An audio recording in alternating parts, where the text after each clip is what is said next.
c'est intéressant de partir d'ici parce que c'est la gare historique de Ris-Orangis. Il y a 3 gares.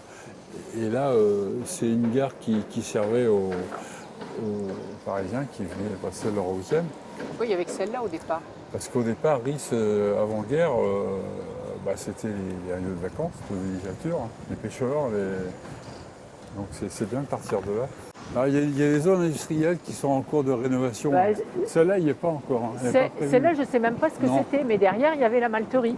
Et toutes ces noms, on va passer tout ça, là, tout ce qui est rénové derrière ces bâtiments-là, avant, c'était une malterie. Moi, je l'ai vu encore fonctionner quand je suis arrivée à Ris en 64. Donc là, ça a été entièrement tagué, mais il y a de jolies choses des fois. Oui, il faut pas, c'est vrai. Puis la végétation a repris le dessus, là, sur le mur. C'est assez... les futurs projets de la ville, là, quand on avait fait la sortie avec... tu sais, la découverte du quartier. Enfin, c'est que Ris retourne un peu, il y a à nouveau un regard vers la Seine, quoi. Alors là, il y a une particularité, c'est la baignoire, comment on appelle ça? C'est la piscine. La piscine, oui. Ça a été... En 1930, il y avait une piscine. Elle fonctionnait encore en 66 en partie. Oui, hein. oui.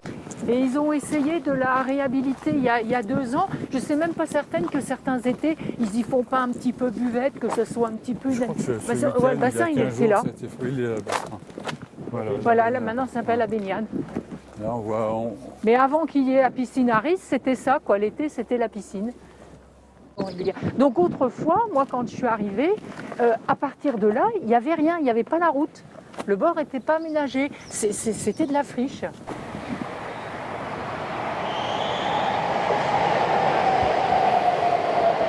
Dans l'espace réservé, il faut pas oublier qu'il y a le chemin de halage.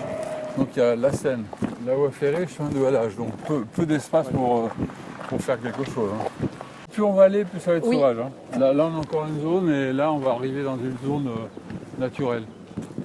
Qu'ils ont justement encore réaménagée en laissant des... Au niveau de la gare de Grandbourg, surtout.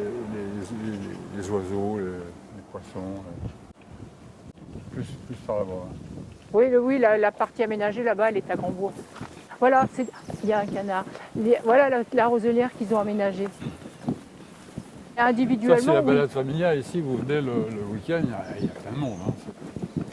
Oh non, puis les gens viennent, ils viennent avec leur petit barbecue. Il y a vraiment beaucoup de monde le dimanche quand il fait beau. Ouais, parce que ça va jusqu'à Évry. Hein. Oui, après ça continue Évry. Toute cette zone-là va jusqu'à Évry. Évry et Ris-Orangis. L'hiver, quand on ne veut pas aller loin, ou un jour en semaine, on a envie de se balader, il fait beau, on descend, on va faire le tour, ou comme disait Gérard, on passe sur l'autre rive, on va jusqu'à l'Écluse et on revient. Un beau petit circuit. D'ailleurs, il y a un GR, qui passe sur l'autre rive. Alors j'aime bien la péniche en face. La péniche, j'ai une explication de Jean-Bernard. En fait, c'est une péniche en béton. Et ça date de l'après-première guerre, grande guerre. Il n'y avait pas assez de fer, manquait de fer. Donc les Américains ont fait des péniches en béton. Pourquoi elle s'est échouée là, ça je ne sais pas. Oui, parce que c'est une péniche en béton. J'ai l'impression qu'au début, ou alors il y avait des arbres, je ne la voyais pas.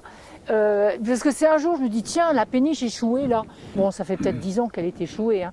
Mais encore avant. 20 ans, mais... Oui, voilà, mais j'en avais pas de souvenir. Une estimation. J'en avais pas de souvenir. Si tu dis ça fait 10 ans, tu multiplies par 2, et t'es pas loin de la vérité.